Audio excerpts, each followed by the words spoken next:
লিও, তোমার ব্যাপারটা কি? হ্যাঁ, কি ব্যাপার? তুমি এখানে মুখে কি নিয়ে আছো? একটু দেখাও তো সবাইকে, কি নিয়ে আছো এটা?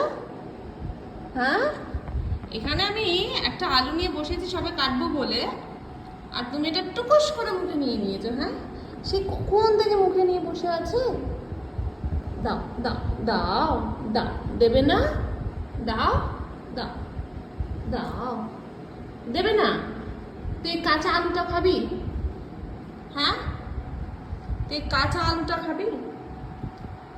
তুই তো কিছু করছিস না, মুখে নিয়ে বসে আছিস। তোর চোয়াল ব্যথা করে না? তোর জ ব্যথা করছে না?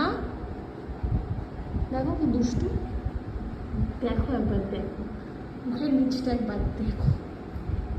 হ্যাঁ, কোনো কাজ নেই, কখন কি দুষ্টুমি করবো এটাই মাথায় ঘোরে। পচা ছেলে, একদম ব্যাড বয় লিও।